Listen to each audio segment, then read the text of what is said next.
G7 countries will discuss the use of strategic oil reserves next week to tackle volatile energy prices.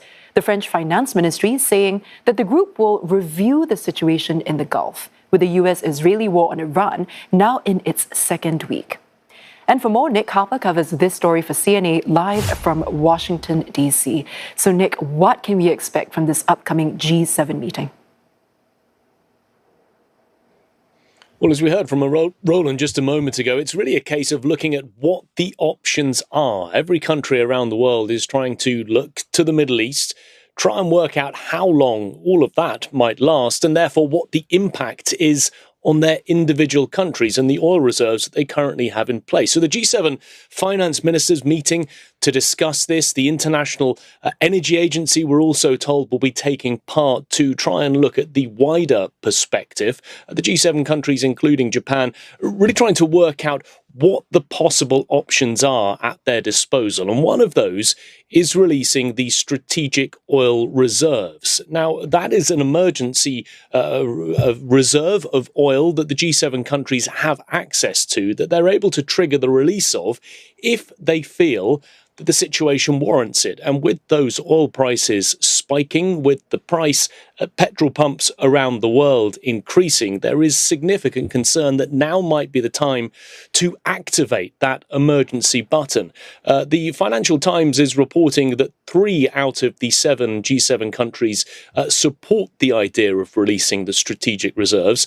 Donald Trump has put out a social media post promising that oil prices will drop rapidly when Iran is destroyed. He said it's a very small price to play for the US, the world, safety and peace for oil prices currently to be as high as they are. But many countries around the world are looking at this, wondering where all of it will end, and are feeling very, very worried. In terms of those strategic reserves that the G7 countries can tap into, it's about 300 to 400 million barrels. So that's not going to last months and months, certainly not years. It's more really weeks. But it is a very important reserve that the G7 countries could potentially release and therefore get their hands on. Let's delve a bit deeper into the possible impact of that then. If a decision for the G7 to tap on the reserves is reached, how will this affect the global market outlook? And are there other measures that the group can tap as well?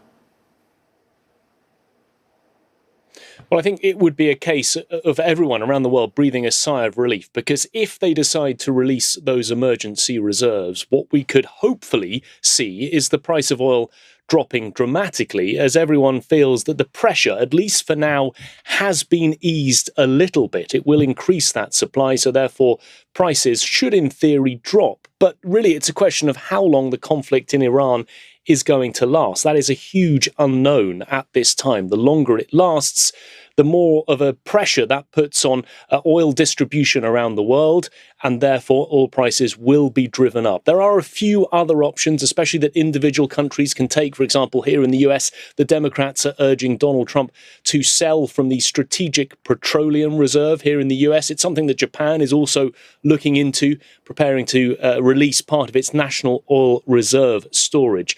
Bear in mind, Japan gets about 95% of oil, all of its oil, from the Middle East. So a few other options, but really the hope is that if the G7 countries decide to go ahead with this, it would help to ease the pressure that's currently being felt around the world. Right, Nick, thank you so much for that update. I've been speaking with Nick Harper live from Washington, D.C.